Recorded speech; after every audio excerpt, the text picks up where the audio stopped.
2025 ஆண்டில் எனக்கு ஆண்டவர் என்ன தருவார், ஆண்டவர் எனக்கு என்ன செய்வார் என்கிற கேள்விகள் ஒருபுறம் இருந்தாலும், ஆண்டவருக்காக நான் என்ன செய்ய வேண்டும், ஆண்டவர் என்னிடத்தில் என்ன எதிர்பார்க்கிறார் என்கிற எண்ணத்தையும் நமக்குள்ளாக நாம் உருவாக்க வேண்டும். பரிசுத்த வேதாகமத்தின் வசனங்களில் எல்லாம் ஆண்டவர் நமக்கு தருகிற நன்மைகள் எழுதப்பட்டிருக்கிறது. ஆனால் இயேசு கிறிஸ்துவின் போதனைகளை உள்ளடக்கிய சுவிசேஷ வேத பகுதியில் பெரும்பாலும் இயேசுவின் பிரசங்கத்தில் நாம் என்ன செய்ய வேண்டும் என்கிற காரியங்கள் அதிகமாக சொல்லப்பட்டிருக்கிறது. இயேசுவானவர் சாதாரண சிறிய சிறிய உதாரணங்களை அவருடைய வாழ்க்கை நடைமுறையில் இருந்து எடுத்து அதை கொண்டு ஜனங்களுக்கு போதிக்கிறார். மத்தேயு எழுதின சுவிசேஷம் 5வது அதிகாரம் முதல் 7வது அதிகாரம் வரை உள்ள பகுதிகளை நீங்கள் பார்த்தால் அதற்கு மலை பிரசங்கம் என்று சொல்லப்படுகிறது. சமூகத்தில் மிகவும் ஏழைகளாக தாழ்த்தப்பட்ட கடைநிலையில் இருந்த மக்கள் எல்லாம் இயேசுவின் பிரசங்கத்தை கேட்க வந்திருக்கிறார்கள். அவருடைய வாழ்க்கையின் அனுபவத்திலிருந்து, அவர்கள் பயன்படுத்துகிற பொருட்களிலிருந்து, அவருடைய கண்களுக்கு புலப்படுபவைகளிலிருந்து இயேசு கிறிஸ்து உதாரணங்களை எடுத்து அவர்களுக்கு போதிக்கிறார். இந்த நாளிலும் இயேசு கிறிஸ்து போதித்த 2 உதாரணங்களை மாத்திரம் நான் உங்களுக்கு காட்ட விரும்புகிறேன். 2வது உலக போர் நடைபெற்றுக் கொண்டிருந்த அந்த காலகட்டத்தில் ஜெர்மனி தேசமானது ஆஸ்திரியா தேசத்தை சார்ந்த அநேக மக்களை பிடித்து கொண்டது. அதிலே புகழ்பெற்ற ஒரு இளம் வயது மருத்துவர் ஒருவர் இருந்தார். அவருடைய பெயர் விக்டர் பிராங்கல். இந்த விக்டர் பிராங்கலை பிடித்து அவருக்கு ஒரு வேலை கொடுக்கப்பட்டது. என்ன வேலை என்றால், ரயில்வே தண்டவாளங்கள் அமைப்பதற்கான முயற்சியில் அதற்கான வேலையை, கடினமான வேலையை அவருக்கு கொடுத்தார்கள். மருத்துவர்கள் அவர்கள் என்ன உபகரணங்களை பயன்படுத்தி பழக்கப்பட்டிருப்பார்கள் என்று யோசித்து பாருங்கள். இவருடைய கரங்களில் கனமான சுத்தியல்களும் பொருட்களும் கொடுக்கப்பட்டது. ஒரு நாள் இவர்களுக்கு ஆகாரம் 4 ரொட்டி துண்டுகளும் 1 டம்ளர் பாலும் மாத்திரம் கொடுக்கப்பட்டது. இந்த விக்டர் பிராங்கலோடு இணைந்து கஷ்டப்பட்டு இந்த வேலையை செய்தவர்கள் ஒவ்வொரு நாளும் முறுமுறுத்தார்கள். இவ்வளவு வேலை செய்வதற்கு 4 ரொட்டி துண்டும் 1 டம்ளர் பாலும் தானா? ஆனால் இந்த மனிதர் சற்று வித்தியாசமானவர். தனக்கு கிடைத்த 4 ரொட்டி துண்டுகளில் 2ஐ சாப்பிட்டு விட்டு 2ஐ ஒதுக்கி வைத்து விடுவார். தனக்கு கிடைத்த 1 டம்ளர் பாலில் பாதி டம்ளர் பாலை குடித்து விட்டு பாதி பாலை ஒதுக்கி வைத்து விடுவார். யார் வயதானவர் இருக்கிறாரோ, யார் அதிகமாக வேலை செய்து களைப்பாய் இருக்கிறாரோ அவர்களுக்கு அதை கொடுத்து இவர் சந்தோஷமாக இருந்தார். வாழ்க்கையின் நெருக்கடியான காலகட்டத்தில் அவர் உருவாக்கிய ஒரு தியரியுடைய பெயர்தான் லோகோ தெராப்பி என்று சொல்லப்படுகிறது. இல்லை என்றால் அதற்கு இன்னொரு பெயர் உண்டு, தியரி ஆஃப் சாட்டிஸ்ஃபேக்ஷன் என்று சொல்வார்கள். அதாவது உலகத்தில் நமக்கு சம்பவிக்கின்ற காரியங்கள் எப்படிப்பட்டவைகளாக இருந்தாலும் அவைகளை தைரியத்தோடு எதிர்கொள்ளவும் அதில் உள்ள அர்த்தத்தை தேடி கண்டுபிடிப்பதும் நமக்கு சந்தோஷத்தை தரும் என்று விக்டர் பிராங்கல் என்கிற இந்த மருத்துவர் சொன்னார். இந்த மலை பிரசங்கத்தில் இயேசு கிறிஸ்து சில காரியங்களை சொல்வதும் நமக்கு சாட்சி. இந்த சேகர் ஐக்கிய திருவிருந்து தொழுகையின் கருப்பொருளாக தூயவராயிருங்கள் என்று சொல்லப்பட்டிருக்கிறது. என்னுடைய செய்தியின் அடிப்படையும் அதுதான். இந்த நாளில் நாம் மத்தேயு எழுதின சுவிசேஷம் 5வது அதிகாரம் 13வது வசனத்திற்கு நேராக கடந்து செல்வோம். ஒருவர் வாசியுங்கள். மத்தேயு 5:13. நீங்கள் பூமிக்கு உப்பாய் இருக்கிறீர்கள். உப்பானது சாரமற்று போனால் ஏதினால் சாரமாக்கப்படும்? வெளியே கொட்டப்படுவதற்கும் மனுஷரால் மிதிக்கப்படுவதற்குமே ஒழிய வேறொன்றுக்கும் உதவாது. ஆண்டவர் இந்த புதிய ஆண்டில் நம்மிடத்தில் எதிர்பார்க்கிற காரியங்களில் ஒன்று, இந்த உலகத்தில் நாம் உப்பா இருங்கள். இப்ப பக்கத்துல பார்த்து லேசா ஒன்று சொல்லாமா? உப்பா இருங்கள். சொல்ல மாட்டீங்களே, என்ன பாஸ்டர் நாங்களாவது உப்பாவது? ஒருவேளை டாட்டா சால்ட்னு சொன்னா கூட திரும்பி இருப்போம்.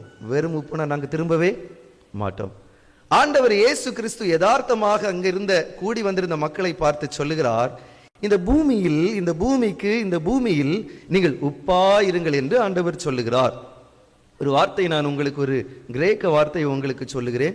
உப்பை ஞாபகம் வைக்கும் போதெல்லாம் அந்த வார்த்தையை நீங்கள் ஞாபகத்தில் வைக்க வேண்டும். உப்பு என்பதற்கு கிரேக்கத்தில் ஹலாஸ். ஹலாஸ் சொல்லுங்க பார்க்கலாம். என்ன பாஸ்டர் பசிக்குது இப்ப எல்லாம் சொன்னா? நல்லா சொல்லுங்க, நல்லா சாப்பிடலாம். ஹலாஸ். ஹலாஸ் என்கிற வார்த்தை கொடுக்கப்பட்டிருக்கிற உப்பு. யூதர்கள் இயேசு வாழ்ந்த நாட்களில் 2 விதங்களில் உப்பை எடுத்தார்கள். ஒன்று, கடல் நீரை எடுத்து அதிலிருந்து உப்பு தயாரிப்பது உங்களுக்கு தெரியும். இன்னொன்று, மலையிலிருந்து உப்பை வெட்டி எடுக்கிற காரியங்களும் அங்கு இருந்தது. இயேசு கிறிஸ்து குறிப்பாக கடல் நீரிலிருந்து உருவாக்கப்பட்ட உப்பை மையப்படுத்தி தான் இங்கே சொல்லுகிறார். பரிசுத்த வேதாகமத்தில் நீங்கள் வாசித்து பார்த்தீர்கள் என்றால் யூதருடைய வாழ்க்கையில் இந்த உப்பின் பங்கு மிகவும் பிரதானமானது. பாஸ்டர், உப்பை பற்றியே பேசுறீங்களே என்று யோசிக்க கூடாது. நம்மை உப்பாக இருக்க சொன்ன ஆண்டவர் எதையோ ஒன்றை சொல்ல விரும்புகிறார். மார்க் 9:49 சொல்லுகிறது, எந்த பலியும் உப்பினால் ஒப்பிடப்படும். எசேக்கியேல் 43:23-24 சொல்லுகிறது, பாவ நிவாரணத்தை முடித்த பின்பு பழுதற்ற ஒரு இளங்காளை அல்லது ஆட்டுக்கடாவை பலிபீடத்தில் வைத்து அதன் மேல் உப்பு தூவி பலி செலுத்த வேண்டும். லூக்கா 14:34-35 வசனங்களில் நிலத்திற்கு உரமாக உப்பு பயன்படுத்தப்பட்டது. எசேக்கியேல் 16:4 சொல்லுகிறது, பிறந்த குழந்தைகளை உப்பினால் சுத்திகரிப்பார்களாம். 2 ராஜாக்கள் 2:19-20 சொல்லுகிறது, தண்ணீரை சுத்தமாக்க எலிசா உப்பை பயன்படுத்தினார். ஏராளமான எடுத்துக்காட்டுகளை வேதாகமத்தில் நாம் வாசிக்கலாம். அந்த நாட்களில் உப்பை மருந்தாக பயன்படுத்தினார்கள். உப்பை பதப்படுத்த, உணவுப் பொருட்களை பதப்படுத்த பயன்படுத்தினார்கள். உணவு பதார்த்தங்களை தயாரிப்பதற்கு உப்பை பயன்படுத்தினார்கள். ரோமர்கள் சொல்லுகிற ஒரு வார்த்தை ஒன்று உண்டு, இந்த உலகத்தில் 2 பொருள்கள் மிக முக்கியமானவை, ஒன்று சூரியன், மற்றொன்று உப்பு. ஆகவே சால்ட் தெயோன் என்கிறதான ஒரு வார்த்தையை கூட அதற்கு அவர்கள் பயன்படுத்தினார்கள். இந்த பாலஸ்தீனாவை சுற்றி சில உப்பு என்கிறதான பகுதிகள் உண்டு. அவைகளை நான் உங்களுக்கு சொல்லுகிறேன், நீங்கள் லேசாக காதுகளில் கேட்டிருந்தால் மாத்திரம் போதும். முதலாவது ஆதியாகமம் 14:3, எண்ணாகமம் 34:3 பகுதிகளில் உப்பு கடல் என்று ஒரு பகுதி சொல்லப்படுகிறது. சாதாரண கடல் அல்ல, உப்பு கடல். யோசுவா 15:62 வசனத்தில் உப்பு பட்டணம் என்று சொல்லி ஒரு பட்டணம் இருந்ததாம். அந்த பட்டணம் நிப்சான் மற்றும் என்கேதி என்கிற 2 பகுதிகளுக்கு இடையே உள்ள ஒரு பட்டணமாம். 2 சாமுவேல் 8:13 சொல்லுகிறது, உப்பு பள்ளத்தாக்கு என்று சொல்லி ஒரு பள்ளத்தாக்கு இருந்ததாம். ஆனால் இயேசு கிறிஸ்து இவைகளில் ஒன்றையும் மையப்படுத்தி நீங்கள் பூமிக்கு உப்பா இருக்கிறீர்கள் என்று சொல்லவில்லை. அப்படி என்றால் இயேசு ஏன் நம்மை பூமியில் உப்பா இருக்க சொல்லுகிறார்? பெண்கள் என்று சொன்னாலே உங்களுக்கு பிரதானமான பொருட்களில் ஒன்று அடுப்பு. முன் நாட்களில் அந்த அடுப்புகள் எப்படி இருக்கும், இந்த நாட்களில் அவைகள் எவ்வளவு வளர்ச்சி அடைந்து விட்டன என்பது உங்களுக்கு நன்றாக தெரியும். இயேசு வாழ்ந்த நாட்களில் 2 விதமான அடுப்புகளை ஜனங்கள் பயன்படுத்தி வந்தார்கள். ஒன்று, ஒரு ஊரில் பொதுவான அடுப்பை வைத்திருப்பார்கள், அங்கிருக்கிற ஜனங்கள் எல்லாம் அதை பயன்படுத்தி கொள்ளலாம். மற்றொன்று, ஒரு குடும்பம் தங்களுக்கென்று வீட்டின் வெளிப்பகுதியில் அடுப்பை வைத்திருப்பார்கள். இந்த 2 விதமான அடுப்புகள் இயேசு வாழ்ந்த நாட்களில் பொதுவாக பயன்படுத்தப்பட்டன. இந்த 2 விதமான அடுப்புகளிலும் வித்தியாசங்கள் உண்டு. இயேசு சொன்ன வித்தியாசம் இதற்குள்ளாக தான் இருக்கிறது. முதலாவதாக, எரிபொருளாக அந்த நாட்களிலே அவர்கள் கழுதை இல்லை என்றால் ஒட்டகத்துடைய சாணத்தை அதை அவர்கள் காய வைத்து அதை பயன்படுத்துவார்களாம். அந்த பெரிய அடுப்பில் முதலாவது இந்த எரிபொருளை வைப்பதற்கு முன்பதாக உப்பை அவர்கள் பரப்பி வைத்துவிட்டு அதற்கு மேலாக அவர்கள் வைத்திருக்கிறதான அந்த எரிபொருளை வைத்து அதில் நெருப்பை கொளுத்தி வைக்கிற வேளையில் அது அதிகமாக எரியும். அதில் வைக்கப்பட்டிருக்கிறதான பொருளை அவர்கள் சமைப்பார்கள். இன்னொரு விதத்தில் ஒரு அடுப்பு ஒன்று உண்டு. அது என்னவென்றால் சற்று வித்தியாசமானது. மண்ணினால் அடுப்பை செய்து அதன் உட்பகுதிக்குள்ளாக வெற்றிடம் ஒன்றை வைத்து விடுவார்களாம். அதாவது துவாரமாக இருக்குமாம். ஜனங்கள் உப்பை எடுத்து அந்த அடுப்பின் ஒரு புறத்திலிருந்து அதை உள்ளே அழுத்தி அதை அடைத்து மறுபுறத்தை லாக் பண்ணி விடுவார்கள். எதற்காக என்றால், அந்த நாட்களில், இயேசு வாழ்ந்த நாட்களில் பாலஸ்தீன பகுதியின் சீதோஷ்ண நிலை சற்று வித்தியாசமானது. அந்த உணவு பதார்த்தங்கள் சூடாக இருக்கும் வரையிலும் அது அவர்களுக்கு பிரயோஜனமாக இருக்கும். அதன் சூடு குறைந்த பின்பு அது பிரயோஜனமற்றதாக மாறிவிடும். ஆகவே தங்களுடைய உணவு பதார்த்தங்கள் எப்போதும் சூடாக இருக்க வேண்டும் என்கிற நிலையில் இவர்கள் இந்த அடுப்பை பயன்படுத்தினார்கள். எப்படி என்றால், இந்த அடுப்பிற்குள்ளாக இருக்கிற உப்பானது அதில் நெருப்பு படுகிற வேளையில் அந்த நெருப்பின் தன்மையை பிடித்து கொள்ளும். சமையல் செய்து முடித்த பின்பு அந்த பாத்திரங்களை அந்த அடுப்பில் வைப்பார்கள், நெருப்பை அணைத்து விடுவார்கள். ஆனால் நெருப்பு அணைந்தாலும் பல மணி நேரங்களில் இந்த அடுப்பிற்கு உள்ளாக இருக்கிற உப்பானது அந்த வெப்பத்தை தக்க வைத்துக் கொள்ளுகிறபடியினால் நீண்ட நேரம் அதில் இருக்கிற உணவு பதார்த்தங்கள் கெட்டு போகாதபடி இருக்கும். அப்படி என்றால் இதற்கும் இயேசு சொன்னதற்கும் என்ன பொருத்தம் என்று நீங்கள் கேட்கலாம். ஆண்டவர் சொல்லுகிறார், உப்பானது சாரமற்று போனால் அது எதினால் சாரமாக்கப்படும்? வெளியிலே கொட்டப்படுவதற்கும் மனுஷரால் மிதிக்கப்படுவதற்கும் அன்றி வேறு எதற்கும் அது பயன்படாது என்று இயேசு சொல்லுகிறார். நான் சொன்ன இந்த இரண்டாவது வகை அடுப்பில் பயன்படுத்தப்பட்ட உப்பானது சில மாதங்கள் தாண்டும் போது அதனுடைய தன்மையை படிப்படியாக இழக்க ஆரம்பிக்கிறது. சமையல் செய்கிற சகோதரிகளுக்கு தெரியும், 2 மணி நேரம் சூடாக இருக்கிற இந்த உணவு பதார்த்தம் 1 மணி நேரம், அரை மணி நேரம், 1/4 மணி நேரம் என்று ஆகிற வேளையில் அவர்களுக்கு தெரியும், இதற்குள்ளாக இருக்கிற உப்பின் சாரமானது குறைந்து போய்விட்டது. ஆகவே இதை வெளியிலே எடுத்துவிட்டு வேறு உப்பை அதில் வைத்து பயன்படுத்த வேண்டும். அப்போது இவர்கள் செய்கிற ஒரு பழக்கம் உண்டு. என்னவென்றால், சாரமற்று போன இந்த உப்பை அவர்கள் சேர்த்து வைத்துவிட்டு வீட்டின் முன்பாக இருக்கிற நடைபாதையில் அதை பரப்புவார்கள். ஏனென்றால் பாலஸ்தீன பகுதி என்பது ஜனங்கள் நடந்து செல்கிற நடைபாதை என்பது சறுக்கலான ஒரு பகுதி. சாரமற்ற உப்பை நடைபாதையில் போடுகிற வேளையில் அதில் நடந்து செல்லும் போது அவருடைய பாதங்களுக்கு ஒரு பிடித்தம் கிடைக்கும். இயேசு இந்த உப்பை குறித்து தான் சொல்லுகிறார். இந்த காலை வேளையில் இந்த புதிய ஆண்டின் ஆரம்பத்தில் வந்திருக்கிற நாம் ஆண்டவருக்காக எவைகளை செய்ய வேண்டும்? இல்லை என்றால் கர்த்தர் நம்மில் எதை எதிர்பார்க்கிறார் என்றால், சாரம் என்கிற இயேசுவின் பண்பை நம் வாழ்வில் பெற்றுக்கொண்ட உப்பாக நாம் இருக்க வேண்டும் என்று கடவுள் விரும்புகிறார். இந்த நாட்கள் நம்ம ஹாட் பாக்ஸை பயன்படுத்துகிறோம். அந்த நாளில் உப்பை கொண்டு தங்கள் உணவு பதார்த்தங்களை அவர்கள் பாதுகாத்து கொண்டார்கள். கிறிஸ்துவுக்குள் அன்பானவர்களே, ஆண்டவர் இந்த உலகத்தில் நம்மை சுவை கொடுப்பதற்காக உப்பாக வைத்திருக்கிறார். இந்த உலகத்தில் மற்றவருடைய பிரச்சனைகளுக்கு மருந்தாக ஆண்டவர் நம்மை பயன்படுத்த விரும்புகிறார். ஆண்டவருடைய ஆராதனைகளில் பலி பொருளாக நம்மை பயன்படுத்த விரும்புகிறார். மற்றவர்களை சுத்தமாக்க, சுத்திகரிக்க நம்மை உப்பாக ஆண்டவர் பயன்படுத்த விரும்புகிறார். மிதிக்கப்படுகின்ற உப்பாக அல்ல, மதிப்புமிக்க உப்பாக நாம் வாழ வேண்டும் என்று கர்த்தர் விரும்புகிறார். இந்த காலை வேளையில் உங்கள் ஒவ்வொருவரையும் பார்த்து நான் ஒரு கேள்வியை கேட்கிறேன். நீங்கள் இயேசு என்ற சாரத்தை உடைய உப்பாக இன்று ஜீவிக்கிறீர்களா? இல்லை அந்த சாரம் இழந்து போன, மிதிக்கப்படுகிற, கொட்டப்படுகிற உப்பாக இருக்கிறீர்களா என்று உங்களை பார்த்து ஒரு கேள்வியை கேட்கிறேன். ஒருவேளை இயேசுவின் பண்புகள் என்கிறதான சாரத்தை நாம் இழந்து போவோம் என்று சொன்னால், இந்த காலை ஆராதனையில் இந்த புதிய ஆண்டில் ஒரு தீர்மானத்தை எடுப்போம். ஆண்டவரே, உமது சாரம், உமது பண்புகள், உமது கிரியைகள் என் வாழ்வின் மூலமாக வெளிப்பட என்னை உப்பாக பயன்படுத்தும் என்று சொல்லி நாம் கேட்போம். இரண்டாவதாக, கடைசியாக நான் முடிக்க விரும்புகிறேன். வாசிங்கள் 5வது அதிகாரம் 14வது வசனம்.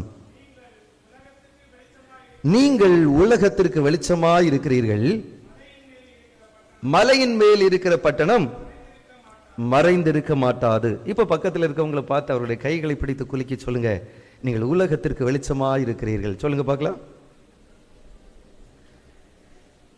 உங்களுடைய முகங்களை பார்க்கும்போது எனக்கு ஒன்று தோன்றுகிறது. பாஸ்டர், மங்கி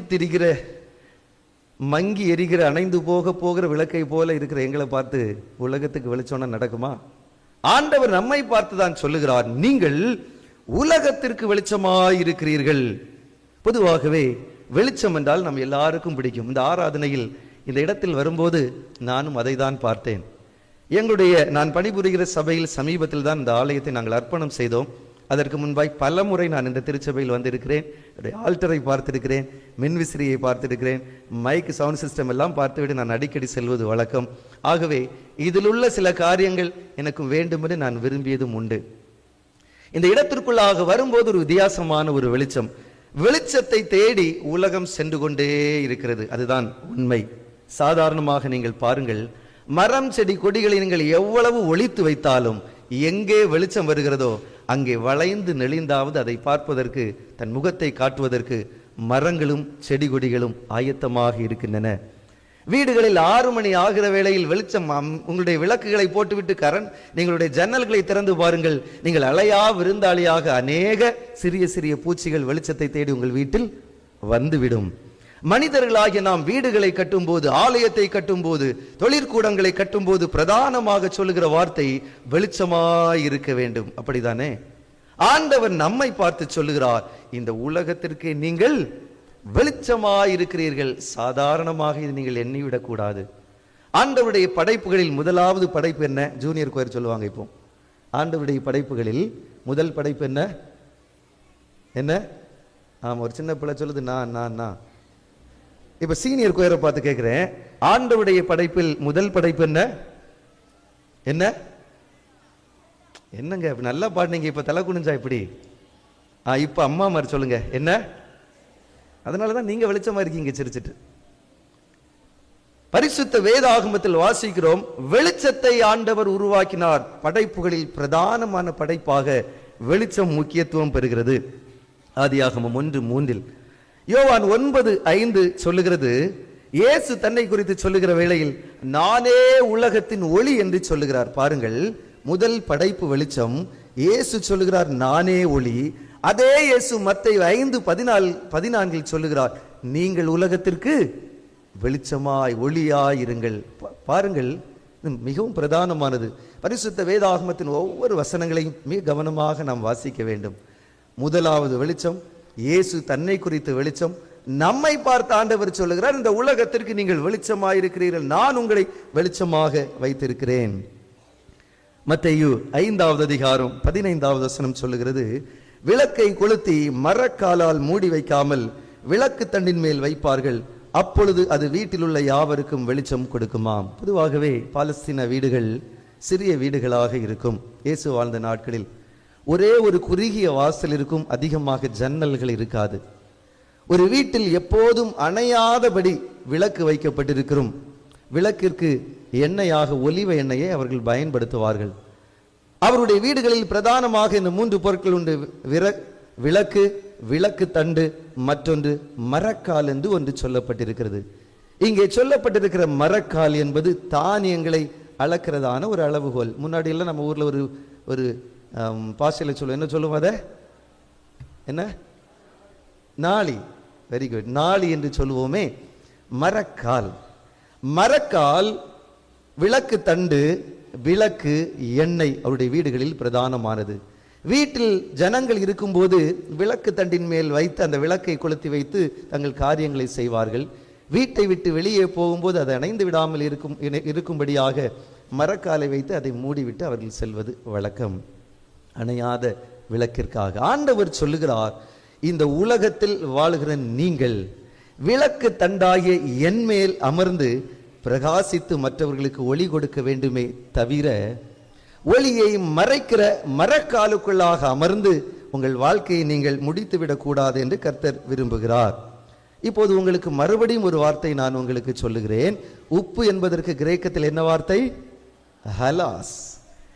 இந்த தானியங்களை அளக்கிற மரக்காலுக்கு ஒரு அழகான வார்த்தை, அதையும் நீங்கள் ஞாபகத்தில் வைங்கள். எப்படியும் என்னை நீங்கள் ஞாபகத்தில் வைக்க போவதில்லை. இந்த 2 வார்த்தைகளையாவது நீங்கள் ஞாபகத்தில் வைத்தால் போதும். மொடியோஸ் சொல்லுங்க பார்க்கலாம். மொடியோஸ். மொடியோஸ் என்பது தானியங்களை அளக்கிறதான அந்த அளவுகோலுடைய பெயர்.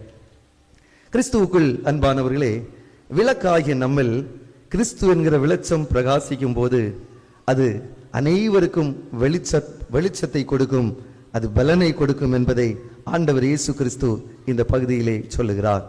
ஏசாயா தீர்க்கதரிசியின் புத்தகம் 58:10 சொல்லுகிறது, பசி உள்ளவனிடத்தில் உன் ஆத்துமாவை சாய்த்து சிறுமைப்பட்ட ஆத்துமாவை திருப்தியாக்கினால் அப்பொழுது இருளில் உன் வெளிச்சம் உதித்து உன் அந்தகாரம் மதியானத்தை போல் ஆகுமாம். வாசிக்க கேட்ட நிருப பகுதி 1 பேதுரு 2:12 சொல்லுகிறது, புறஜாதியார் உங்கள் நற்கிரியைகளை கண்டு தேவனை மகிமைப்படுத்தும்படி நீங்கள் அவர்களுக்குள்ளே நடக்கை உள்ளவர்களாய் நடந்து கொள்ளுங்கள் என்று உங்களுக்கு புத்தி சொல்லுகிறேன் என்று நிருப பகுதியில் சொல்லப்பட்டிருக்கிறது. கிறிஸ்துவுக்குள் அன்பானவர்களே, இந்த 2025 ஆண்டில் என்னில் ஊழியக்காரனாகிய என்னில் ஆண்டவர் எதிர்பார்க்கிற காரியம், நான் மற்றவர்களுக்கு உப்பாக ஒளியாக இருக்க வேண்டும் என்று கர்த்தர் விரும்புகிறார். இங்கே வந்திருக்கிற சபைக்குழு அங்கத்தினர்களாகி உங்கள் ஒவ்வொருவரிலும் ஆண்டவர் எதிர்பார்க்கிற பண்பு, நீங்கள் இந்த உலகத்தில் இந்த பூமியில் உப்பாக ஒளியாக இருக்க வேண்டும். இங்கே வந்திருக்கிற ஒவ்வொருவரும் ஓய்வு நாட் பாடசாலை ஆசிரியர்களாக இருக்கலாம், பொறுப்பாளர்கள், மாணவர்கள், கிளை சங்கத்தின் பொறுப்பாளர்கள், விசுவாசிகள், சாதாரணமானவர்கள், கல்வி கற்றவர்கள், கல்வி கல்லாதவர்கள், பெரிய வேலை சிறியவர், எந்த வித்தியாசமும் இல்லை. கர்த்தர் ஒவ்வொருவரையும் இந்த உலகத்தில் அவர் உப்பாக வெளிச்சமாக வைத்து நம்மை பயன்படுத்த விரும்புகிறார். வெளிச்சமானது இருளை போக்கி மற்றவர்களுக்கு தைரியத்தை கொடுக்கிறது. வெளிச்சமானது மற்றவர்களுக்கு நம்பிக்கை கொடுக்கிறது. வெளிச்சமானது மற்றவர்களுக்கு பாதை காட்டுகிறது. வெளிச்சமானது மற்றவர்களுக்கு புதிய விடியலை ஏற்படுத்துகிறது. உலகிற்கு ஒளி கொடுக்க சூரிய சந்திரன் தேவை. கப்பலுக்கு கரை காட்ட கலங்கரை விளக்கம் தேவை. தாவரங்கள் வளர வெளிச்சம் தேவை. மனிதர்கள் இறை அன்பை அறிந்திட கிறிஸ்துவின் வெளிச்சம் நம்மில் தேவை. கிறிஸ்துவின் ஒளியை மற்றவர்கள் நம்மில் காண பரிசுத்தம் என்னும் ஆண்டவர் என்னும் விளக்கு தண்டில் அமர்ந்து நாம் எரிய வேண்டும் என்று கர்த்தர் விரும்புகிறார். கிறிஸ்துவுக்குள் அன்பானவர்களே, இன்றைக்கு அன்பு போதகர் அவர்கள் சொன்ன வேளையிலே ஒரு வார்த்தையை சொன்னார்கள்.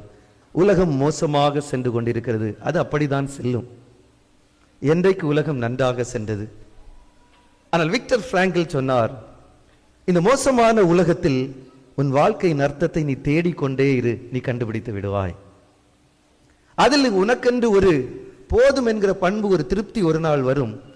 அந்த கடினங்களிலும் சவால்களிலும் நன்மையை, தைரியத்தை நீ கண்டுகொள்வதற்கான வாய்ப்பு உண்டு. 2025 நமக்கு முன்பாக இருக்கிறது. ஆண்டவரே, நீர் என்ன செய்ய போகிறீர், எனக்கு தரப்போகிறீர் என்று கேட்பதை விட்டுவிட்டு, நான் உமக்காக நீர் சொன்ன இந்த காரியங்களை கடைபிடிக்க போகிறேன் என்று ஒரு வார்த்தை நாம் ஒப்பு கொடுத்தோம் என்று சொன்னால், சாரமற்று போயிருந்தாலும் நம்மை தன்னுடைய பண்புகளினால் சாரமாக கர்த்தர் ஆயத்தமாகவே இருக்கிறார். அவருடைய ஒளியை இழந்த விளக்காக, அணைந்து போகிற விளக்காக இருந்தால், அவருடைய ஒளியை, பிரகாசத்தை தந்து நம்மை மற்றவர்களுக்கு பிரகாசிக்க செய்ய ஆண்டவர் ஆயத்தமாகவே இருக்கிறார். 1902 ஆண்டில் சீன தேசத்தில் ஒரு மிஷனரி குடும்பத்தில் ஒரு குழந்தை ஒன்று பிறந்தது. பார்ப்பதற்கு அழகான ஒரு குழந்தை, துடுதுடுவென ஓடுகிறதான ஒரு குழந்தை. இந்த மிஷனரிகள் 2 பேரும் இங்கிலாந்து தேசத்தை சார்ந்தவர்கள்.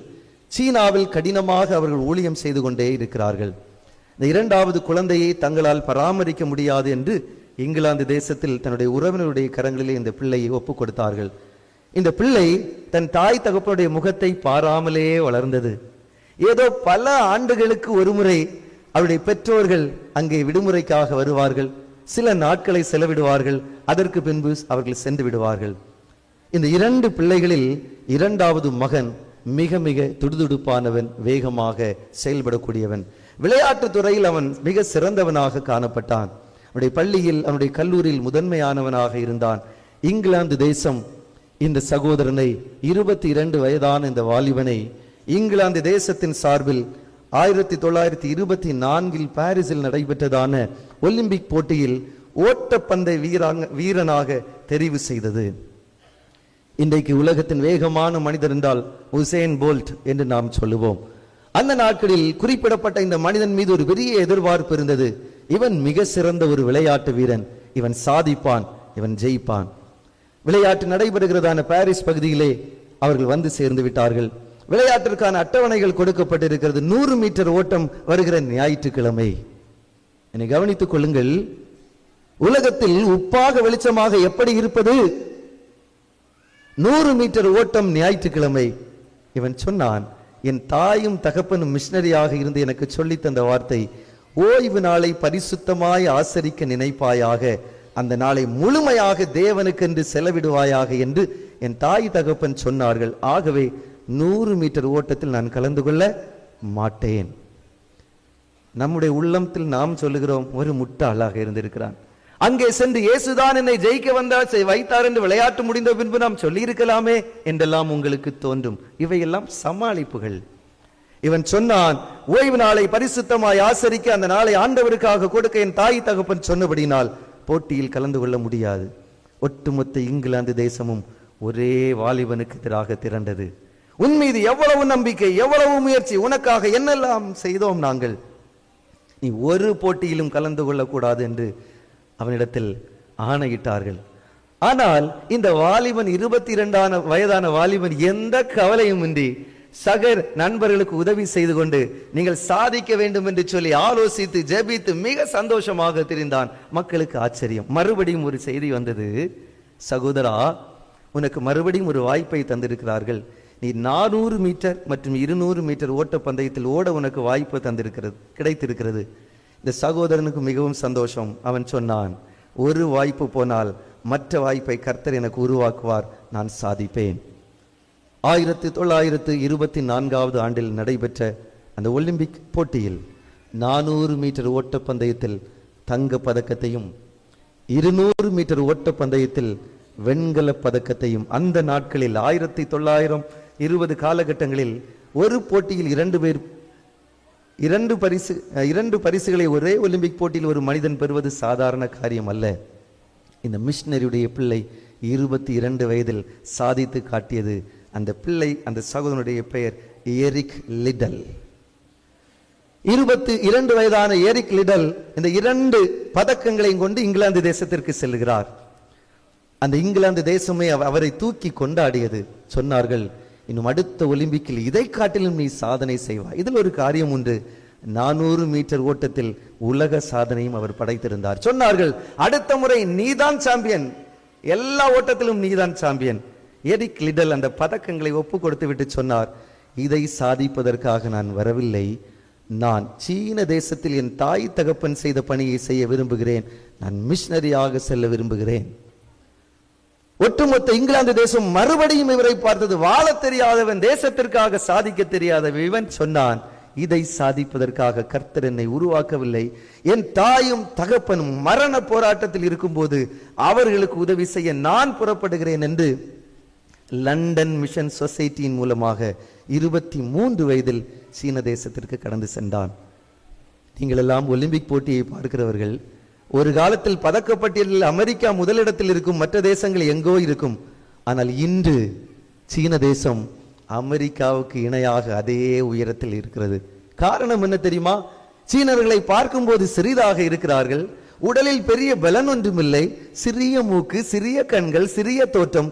இவ்வளவு பெரிய பலசாலிகள் மத்தியில் எப்படி சாதிக்கிறார்கள் என்றால், 23 வயதில் சீனாவிற்கு சென்ற எரிக் லிடில் என்கிற இந்த வாலிப மிஷனரி ஒவ்வொரு பள்ளிக்கூடத்திலும் சென்று மாணவர்களுக்கு இயேசு கிறிஸ்துவின் அன்பை சொல்லிக் கொடுக்க ஆரம்பித்தார்.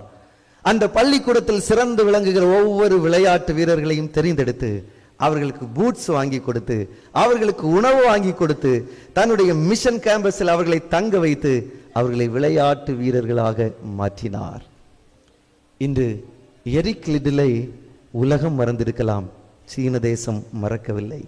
எங்கள் தேசத்திற்கு விளையாட்டுத் துறையிலும் பல காரியங்களுக்கும் வெளிச்சத்தை கொண்டு வந்த மனிதர் என்று இன்றைக்கும் இந்த எரிக் லிடிலை அடையாளப்படுத்துகிறார்கள்.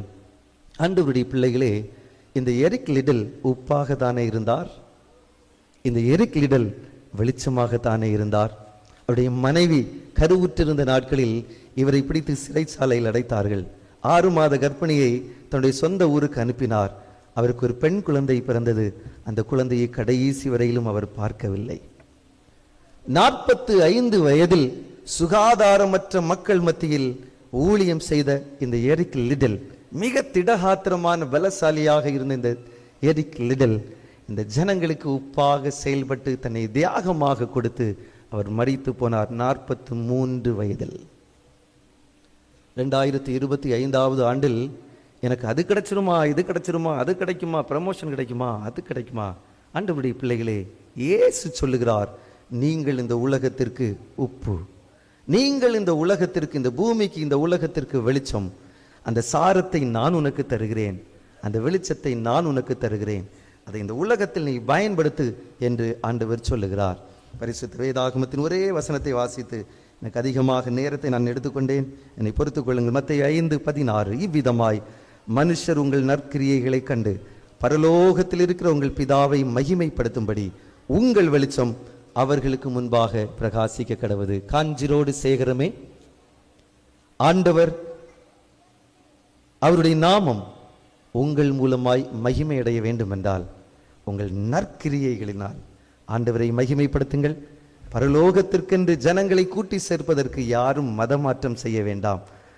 நாமாக கிறிஸ்துவின் பண்பை உடையவர்களாக இருந்தால் போதும். கர்த்தர் தாமே இந்த புதிய ஆண்டில் உங்கள் அனைவரையும், நம் அனைவரையும் இந்த பாதையில் வழி நடத்துவாராக. ஆமென்.